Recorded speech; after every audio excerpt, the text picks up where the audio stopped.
Okay guys, so today I'm going to be showing you how to do dosage calculations using dimensional analysis, okay? This is the way I was taught in nursing school, and it was the easiest way I have found to do these. It is the way that has helped me make the least amount of errors, and I still use this today in my practice, okay? First, you're going to need to know some basic conversions. So you can either screenshot this, you can pause the video, write it down, whatever you need to do with it. These are the most basic ones that you will be using day to day. Okay?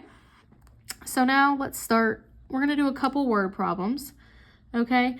So this one, we're going to be using dimensional analysis. I like to highlight what I know I need in this problem, okay? So the order reads 4 milligrams per kilogram of weight. The patient weighs 66 pounds. The label reads 2 grams per 1,000 milliliters. How many milliliters will you give? Okay? So I like to highlight the important things. So I know we have 4 milligrams per 1 kilogram. Well, I know the patient weighs 66 pounds. I know the medication label reads 2 grams in 1,000 milliliters. And I know that they want to know how many milliliters I'm going to give. I like to highlight these because it kind of throws the rest of the word problem out that you don't really need to focus on, that might mess you up, okay?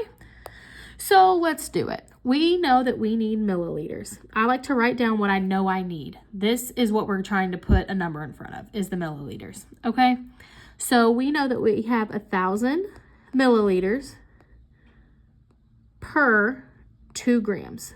That is on our medication, correct? Okay. And we know that 1 gram is equivalent to 1,000 milligrams, okay? And in this problem, we have 4 milligrams. Okay, so we know that 4 milligrams per 1 kilogram. All right. And now we know that in 1 kilogram, there are 2.2 pounds. And our patient weighs 66 pounds. There's nothing to put right here because we already used all the information in our word problem. So I like to just throw a 1. Okay, just throw a 1 down there.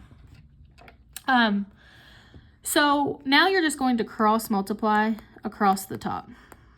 And I like to mark out these. You see how they line up? The measurements. I like to just cross those out because that way I know I'm just left with my milliliters. Okay? So 1,000 times 1, and use a calculator. I highly encourage you to do so. 1,000 times 1 is 1,000. Times 4 is 4,000. Times 1 is 1,000. And times 66 comes out to be 264,000. And put a line. Now we're going to do the same thing with the bottom. We're just going to cross multiply across it, okay? So 2 times 1,000 is 2,000, times 1 is 2,000, times 2.2 comes out to be 4,400, times 1 is still 4,400, okay?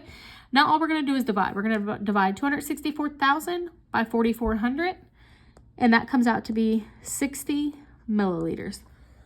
Excuse me, guys. So our answer is 60 milliliters. You will be giving 60 milliliters of medication, okay? Let's do one more. Okay, so you gave a patient 15 milligrams of medication. On hand is ampicillin, which is 125 milligrams for every 5 milliliters. How many milliliters did you give? So again, they're wanting to know how many milliliters did you give this patient, okay? So we're going to start off with milliliters once again because we want to be able to put a number in front of that. That is our goal, okay? So we know that in 5 milliliters, there is 125 milligrams, okay? And we know that we gave the patient 15 milligrams. Again, there's no other information, so I like to throw a 1.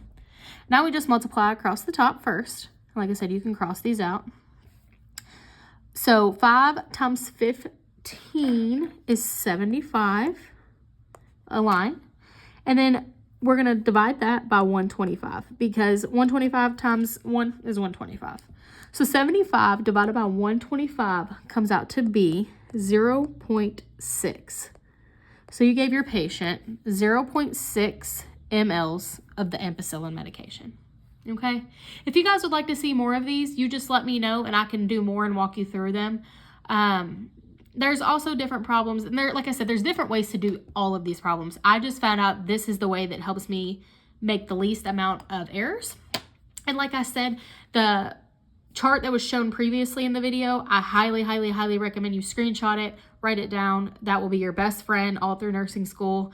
But yeah, I enjoyed showing you guys this, and if you want more of this, you guys just let me know. Thank you.